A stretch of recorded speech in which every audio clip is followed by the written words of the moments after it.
Já dizia um grande filósofo, né? Se o Lázaro estivesse vivo, ele provavelmente estaria dando entrevista em diversos podcasts. Bom, morar no Brasil pode ser bem perigoso, né? Só para você ter uma ideia, num levantamento feito em 2019, foram mortos ali, foram em torno de 45 mil homicídios. Isso é uma taxa de 21 mortes por 100 mil habitantes. Esse número ainda era um pouco maior, né? Era em torno de 27. Deu uma caída, mas ainda assim é muito alta, né? A título de comparação, nos Estados Unidos, em 2020, a taxa de mortes por 100 mil habitantes era de 5. Ou seja, no Brasil é 4 vezes maior. Enfim, viver no Brasil é quase que você viver no meio da guerra da Síria, né? Bom, não é à toa que no Brasil é onde a população mais teme a violência no mundo inteiro. E o fato do Brasil ser um país violento se deve a vários fatores, mas eu acredito que o fator principal deles seja a impunidade, a certeza de impunidade que os criminosos possuem. Não bastasse essa certeza, né? Alguns criminosos ainda contam com um plus a mais, que é a certeza de que quando saírem da cadeia serão celebridades, a ponto de pessoas pedirem autógrafos, entrevistarem. Um cara que eu acho que não tá nessa lista e com certeza vai ser, velho, de todos os podcasts, de tudo, é o Marcola. Nossa senhora, não tenho nem dúvida disso. Os caras pagam muito pau pra ele, velho, criando. E é sobre isso que a gente vai falar no vídeo de hoje, sobre criminosos que viraram celebridades. Eu sou o Marcelo, fica comigo que depois da vinheta você já sabe.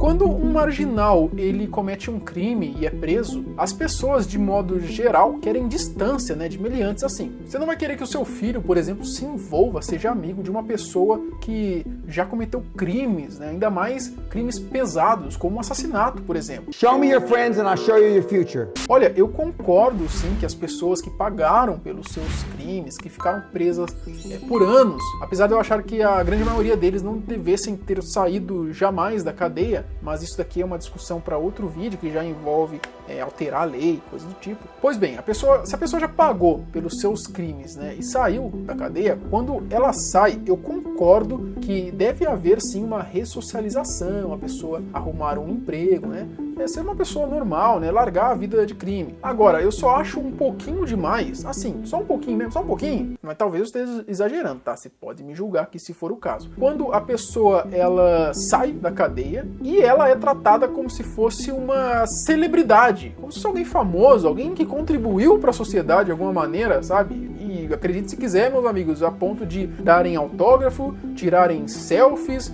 como se estivesse ali realmente ao lado de um ídolo. Esse é um fenômeno que acontece aqui no Brasil. Eu sinceramente não sei se acontece também em outros lugares do mundo, mas nós vamos trazer alguns exemplos aqui para vocês acompanharem a minha linha de raciocínio. Goleiro Bruno.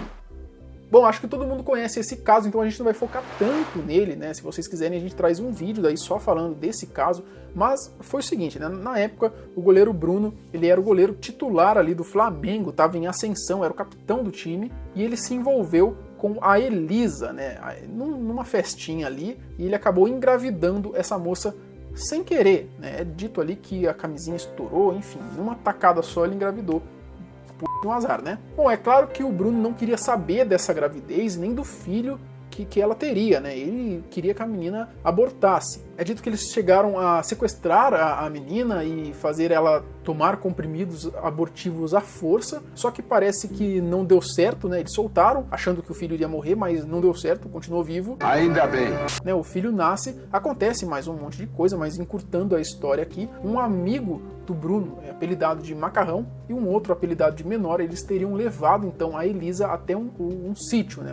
Supostamente seria o sítio ali do Bruno, e aí lá então eles teriam, né, espancado ela, matado a menina, e aí, segundo o Menor, que isso tem algumas controvérsias, teriam então cado a menina e dado de comida para os cachorros. Essa versão, obviamente, não se tem provas, nunca foi comprovado que isso realmente aconteceu. O fato é que o corpo da Elisa sumiu, ninguém sabe onde está, né, e foi ali, os envolvidos no crime foram julgados e condenados ali, declarados culpados pela morte da Elisa. A polícia cumpriu mandados de busca e apreensão na casa de Bola, numa chácara dele e no sítio de Bruno, mas não encontrou vestígios do corpo. Os julgamentos dos 3 acusados do assassinato chegaram ao fim, sem que um dos principais mistérios fosse esclarecido: onde estão os restos mortais de Elisa Samúdio. Bom, o Bruno, né, junto com mais algumas pessoas, o Macarrão, o goleiro, ele foi condenado então a 22 anos de prisão, ficou preso por 8 anos e saiu incondicional, né, o que já fica um pouco estranho. Em 2019 ele passou para o regime semiaberto, né, e voltou a jogar bola em alguns clubes menores, né, e logo que ele saiu da cadeia ele foi recepcionado por fãs. Ele deu autógrafos e tirou fotos.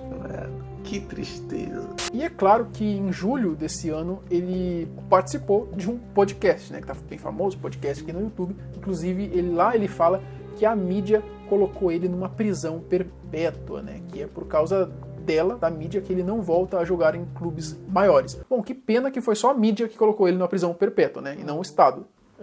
E é culpa da mídia também ele não voltar pra um clube de Série A.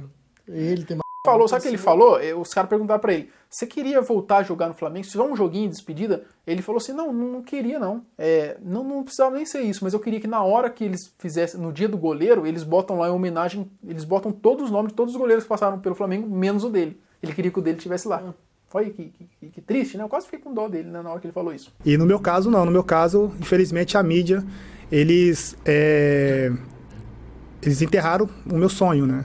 Os meus objetivos, a minha profissão. Se eu tivesse braço, eu me abraçava. Eu sou a favor de ressocializar ali o goleiro Bruno, de colocar ele num clube grande de novo assim que a Elisa aparecer. E não defender esses marginais como se fossem excluídos da sociedade. Não são excluídos, são vagabundos. Pedrinho Matador.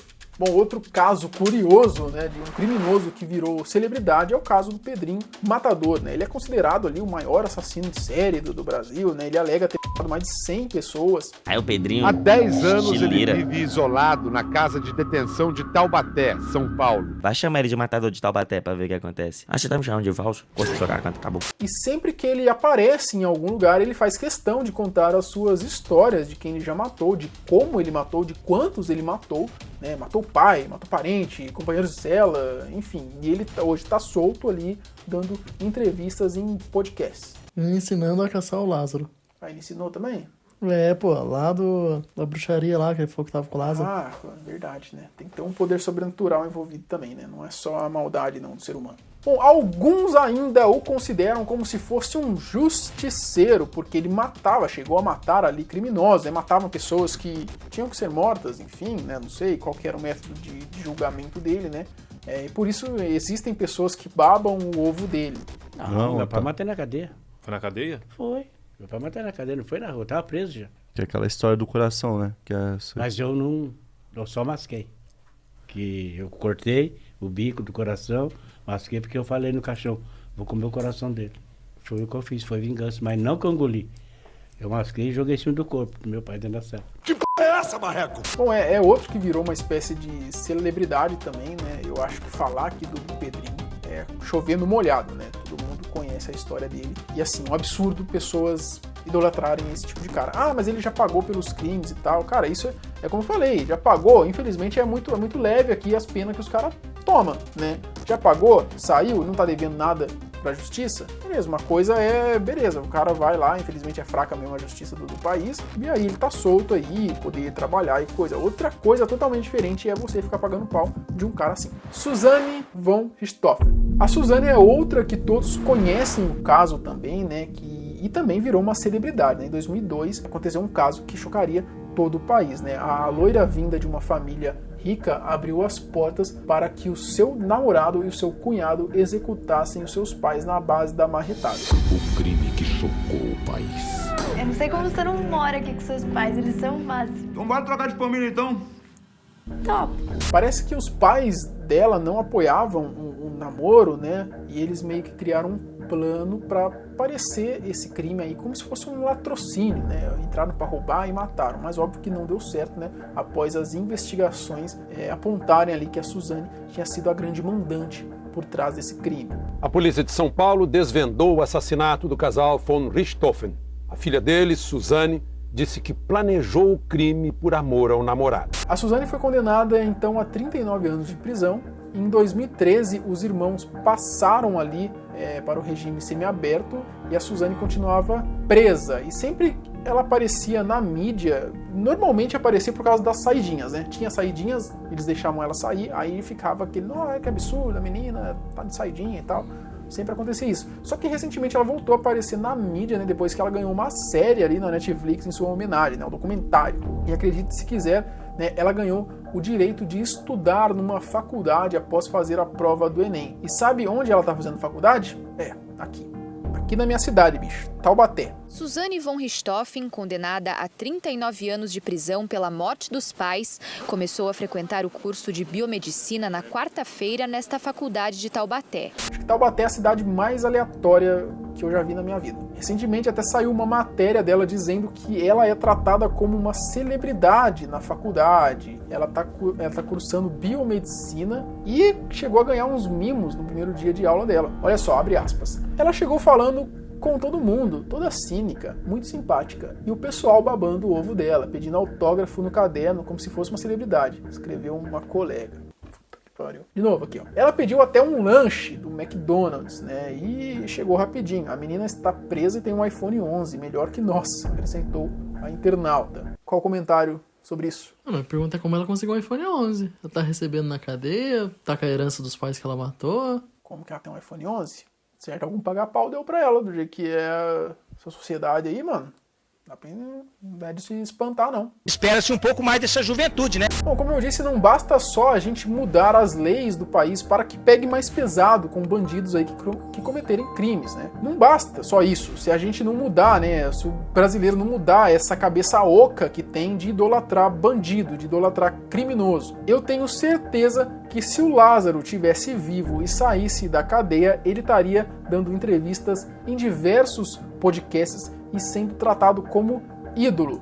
Realmente, o problema do Brasil são os brasileiros. Muito obrigado a você que viu o vídeo até aqui. Até o próximo. Tchau.